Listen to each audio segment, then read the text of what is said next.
You've probably seen the ads. Get a cash offer on your home today. Well, this idea isn't new, but the way that it works has changed a lot over the years. It's now known as the iBuyer model, short for instant buyer. While traditional investors have been making quick cash offers for decades, the trend really took off in the 2010s when tech companies stepped in. They started using algorithms and apps to make offers almost instantly, with no showings, no open houses, and no waiting. So here's a quick look at how this whole thing started and the end result for the seller. So let's take a quick walkthrough of how the cash offer for your home model came to be. It all started in the 90s when a company called Homevestor of America, you've probably seen their sign saying, "We buy ugly houses," popped up in Dallas, Texas. They were one of the first to make fast cash offers to homeowners, especially folks with houses that needed serious work. Their approach was pretty old school: local reps, signs on the street corners, flyers in the mail, and aggressive marketing tactics. So fast forward to the mid 2010 and things started to change. Tech companies jumped into the game with what we now call the iBuyer model, short for instant buyer. These companies used algorithms and apps to make offers without even stepping foot in the house. Opendoor kicked things off in 2014, promising fast, hassle-free sales.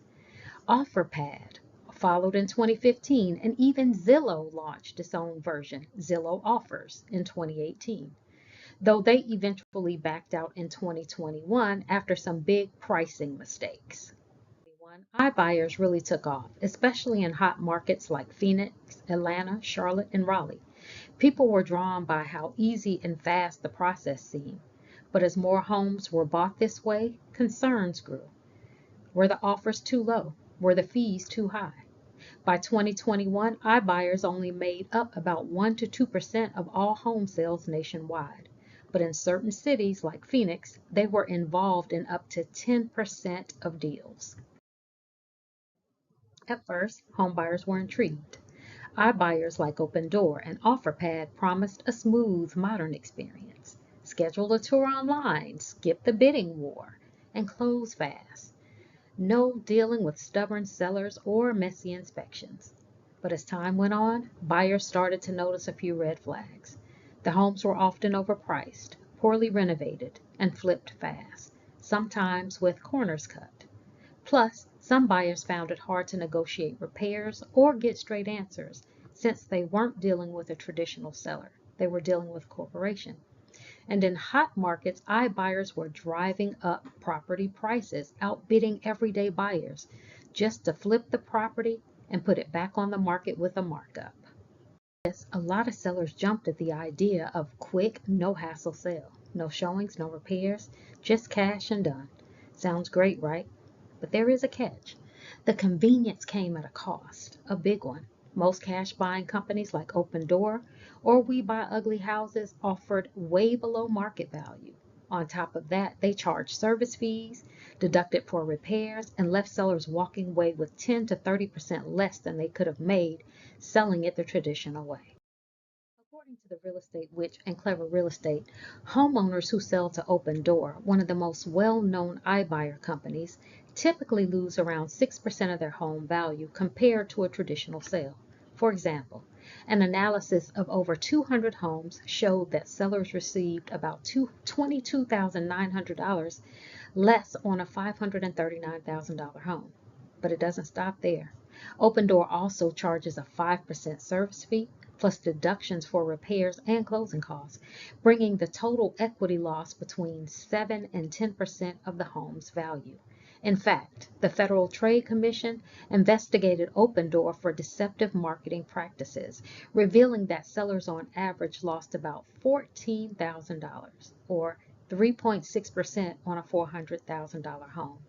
This suggests that the platform's promises of making more money by selling through their system were misleading. Let's break this down simply. If you sold your home for $400,000, here's how much you'd likely walk away with, depending on how you sold it. If you worked with a traditional real estate agent and paid 4% commission, you keep around $384,000.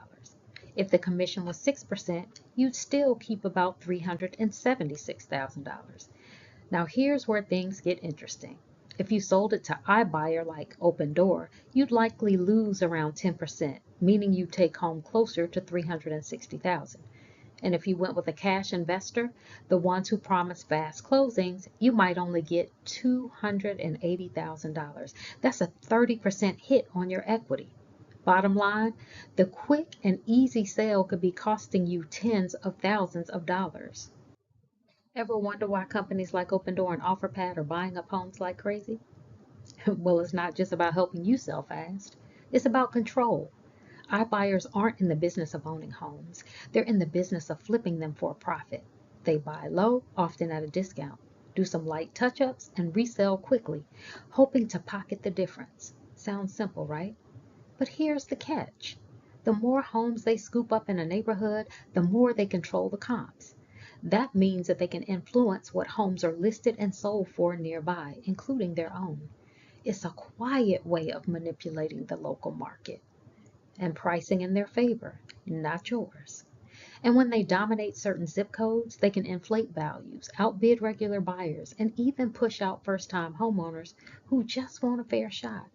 So while it might look like convenience on the surface, iBuyers could be distorting the market from the inside out. Wonder why rent prices keep going up, even in neighborhoods where homes used to be affordable? Well, it's not just inflation. Big iBuyer companies and corporate investors are buying up homes, not to sell them, but to hold and rent them. This means fewer homes on the market for buyers and less supply drives up demand. But here's the twist. These companies that tell sellers it's better to rent right now are the ones buying up those homes and turning around to rent them to you for a premium. And because they own so many homes in one area, they can set the tone for the whole rental market, pushing prices higher across the board. So while you're being told it's not the right time to buy, they're building wealth off of your rent check. If you're thinking about selling your home, take a breath and do your homework. Before you jump at a cash offer, make sure you know what your home is really worth. Reach out to a trusted real estate agent and get a profit market valuation. You might be surprised how much equity you're sitting on. And don't settle for the first offer you get. Gather a few from iBuyers, local investors, and traditional agents. Compare them side by side and ask yourself, is the convenience of a fast sale really worth giving up tens of thousands in equity? Now, if your property needs major work or you're facing a tight deadline, sure, a cash investor might be the right move. But for most sellers, listing the traditional way will put more money in your pocket. Stay informed, stay in control, and don't let speed cost you your wealth.